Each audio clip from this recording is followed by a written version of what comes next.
toi, dans la vidéo de cette semaine, je vais te parler d'une piste de reconversion possible pour toi en tant que médecin, c'est la direction d'un établissement de santé.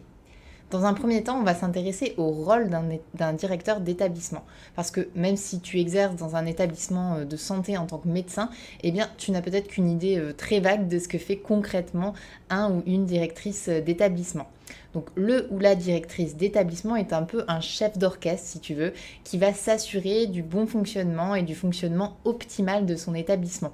Pour cela, il ou elle va endosser plein de casquettes et de responsabilités différentes, telles que le pilotage du recrutement du personnel, qu'il soit médical, paramédical ou encore administratif, la définition du projet d'établissement en collaboration étroite avec le comité d'administration, la gestion financière de l'établissement, la recherche de financement et de subventions, veiller au respect des normes d'hygiène et de sécurité dans l'établissement, et enfin tout ce qui va relever de la promotion de l'image de l'établissement et de la réputation de l'établissement de santé.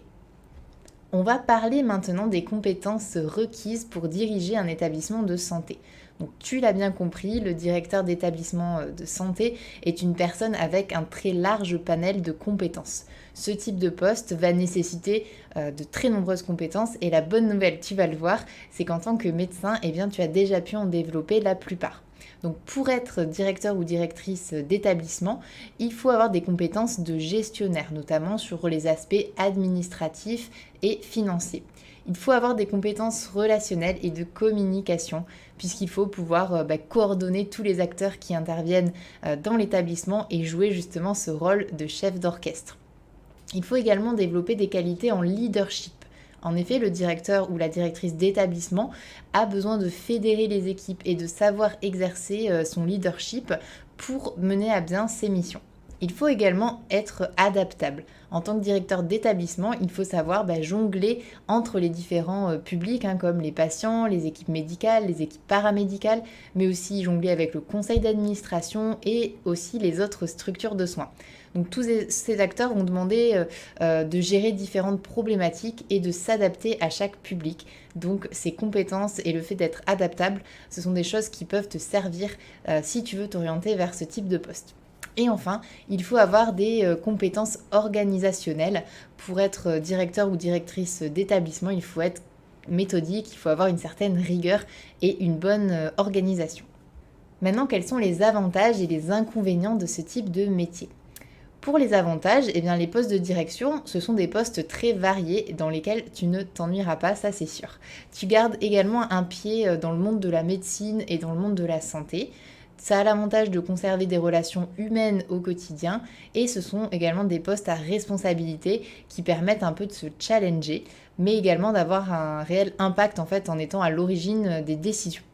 Les inconvénients en revanche que l'on peut trouver à ce type de poste, je dirais qu'un poste de directeur ou de directrice d'établissement a les défauts de ses qualités en quelque sorte. Comme on l'a vu, un poste de direction c'est évoluer dans un domaine à haute responsabilité, ce qui va impliquer une grande disponibilité, d'être facilement joignable et des horaires qui vont être variables.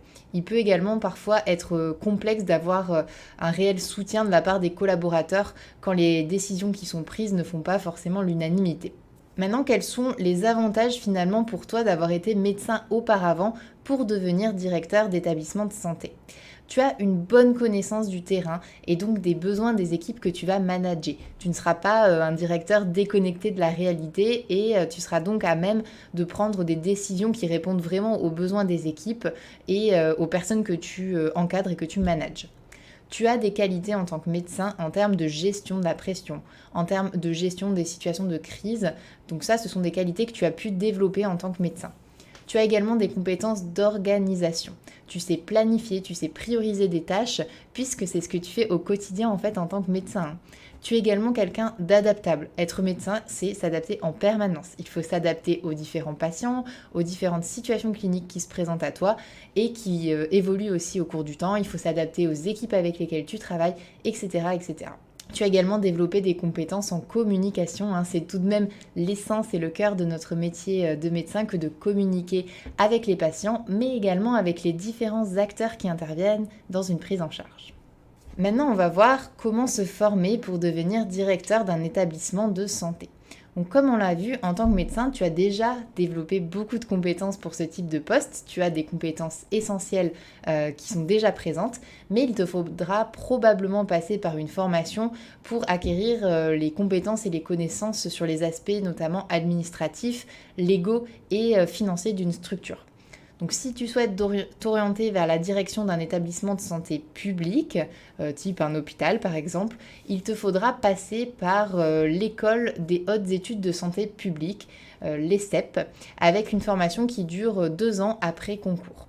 Si tu te destines plutôt au secteur privé, tu peux opter pour un master de santé, tel que par exemple un master pro management des organisations sanitaires et sociales, un master en gestion des établissements sanitaires ou encore un master en économie de la santé.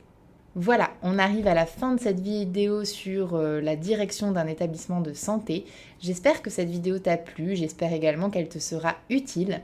Si actuellement tu te questionnes sur ton avenir professionnel, si tu ne sais pas ce qui pourrait te correspondre et que tu envisages de faire un bilan de compétences pour t'aider à clarifier un peu tout ça, tes envies et tes possibilités, eh bien n'hésite pas à réserver un rendez-vous gratuit de 30 minutes avec moi pour en savoir plus sur le programme MED Reconversion via le lien que je te mets en description de la vidéo et à visiter également notre site au www.med-reconversion.com. Voilà, je te dis à très vite dans la prochaine vidéo.